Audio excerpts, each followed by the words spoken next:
Hello everyone. Today we shall discuss William Wordsworth's poem She Was a Phantom of Delight. William Wordsworth was born in 1770 in Cockermouth, Cumberland, and he died in 1850. He is the greatest poet of the Romantic period. Wordsworth showed a deep love for nature and he was a pantheist. He worshipped nature. And love of nature becomes a major theme in most of his poems. Wordsworth was also a poet of man with deep human sympathies for the poor and the downtrodden. He was greatly influenced by the French Revolution and especially by Rousseau. His famous work, Lyrical Ballads, brought out in collaboration of Coleridge in 1798, heralded the era of Romanticism. Wordsworth's contribution to the world of English poetry is immense. He wrote about 387 poems, and his shorter poems and lyrics are widely read. Now, the poem that we are going to discuss is a lyrical ballad, and Wordsworth wrote this poem in 1803. The poem was published in 1807. Wordsworth married his childhood friend Mary Hutchinson in 1802, and a year later he wrote this poem in praise of his wife. The poem, it is written in three stanzas of 10 lines each, and in these three stanzas, Wordsworth talks about the three aspects of beauty of his wife. So in the first stanza, he is describing the physical beauty of his wife.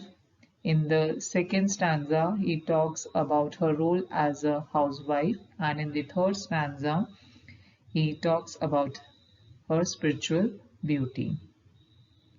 Now, in the title, She Was a Phantom of Delight. She stands for Mary Hutchinson, and a phantom of delight means a vision of happiness.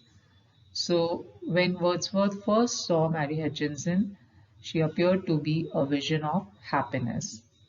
She was a phantom of delight when first she gleamed upon my sight, a lovely apparition sent to be a moment's ornament. Her eyes as stars of twilight fair, like twilights to her dusky hair, but all things else about her drawn from Maytime and the cheerful dawn. A dancing shape, an image gay, to haunt, to startle, and waylay. So Wordsworth says that when he first saw his wife, he felt that she was a vision of happiness. Then he calls her an apparition. To him, she appeared to be an apparition, that is, someone angelic or unearthly. She was so beautiful that uh, it could not be believed that she belonged to this earth, and it appeared as if she was sent here. She was sent to be just here for a moment long, only to be the ornament of this earth. Next, Wordsworth makes use of a simile here. He compares the eyes of his wife to the stars of twilight. He says that she had eyes as bright as the stars of twilight, and her hair had the darkness of dusk. But all things else about her drawn from Maytime and the cheerful dawn. And then he says that she was very beautiful, and everything about her seems to be drawn from Maytime and dawn. That is, she had the cheerfulness of Maytime and the cheerfulness of dawn. A dancing shape, an image gay, to haunt, to startle, and waylay. Now, even her movement She moved like a graceful dancer, and she was a perfect figure, and she was very attractive, and sometimes her perfection and attractiveness surprised and scared the poet. To haunt and to startle, to haunt and to startle, that means to scare and to surprise. And she had that loveliness in her that she could distract anyone. So Wordsworth, he talks about the physical beauty of his wife in the first stanza. Now, in the second stanza, when he got to know his wife closer, then he describes her role as a housewife. I saw her upon a nearer view, a spirit yet a woman too. Her household motions light and free, and steps of virgin liberty. A countenance in which did meet sweet records promises as sweet. So, when the poet got to know her closer, then he realized that apart from being a spirit, she was a woman too. She was a woman and she carried her household duties perfectly. Her household motions light and free and steps of virgin liberty. So, she was her household she carried out her household duties perfectly, and she moved about his home, and he was struck by its virgin felicity. And a countenance in which did meet sweet records promises as sweet. Countenance means appearance. So her face seemed to have the happy memories, the sweet records, the happy memories, and she seemed to make sweet promises. So the second stanza continues here, and here Wordsworth says, a creature not too bright or good for human nature's daily food, for transient sorrow, simple wiles, praise, blame, love, kisses, tears, and smiles. So he discovered other qualities about her, and he found that she is a creature not too bright or good, and but she had the qualities which make her human. So she can love as well as cry, she can praise as well as blame. Now these sorrows, wiles, praise, blame, love, kisses, tears, and smile, these are nature's daily food. So his wife, she knew how to cope with nature's daily food.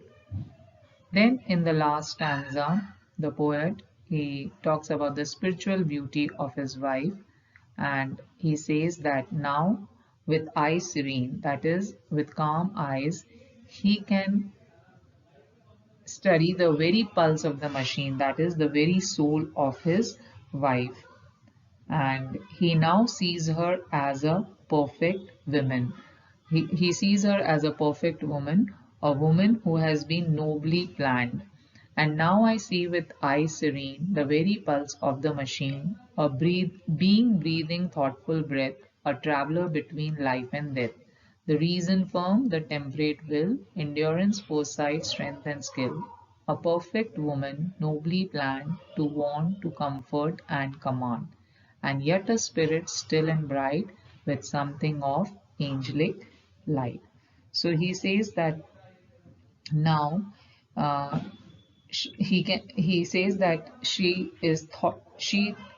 each breath she takes is thoughtful. He says that when he sees her with eyes, with calm eyes, then he sees the very soul of his wife, and he finds that she is a being who is thoughtful, and he sees that she has got the strength of a woman in her.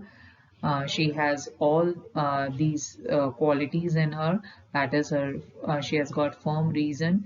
She has got temperate will, endurance, foresight, strength, and skill. All these are the strength of a woman, and therefore he finds that she is a perfect woman who is nobly planned, and she can comfort, she can warn, she can comfort, and she can command. That is, she can be firm, she can be she can provide comfort, and she can also command.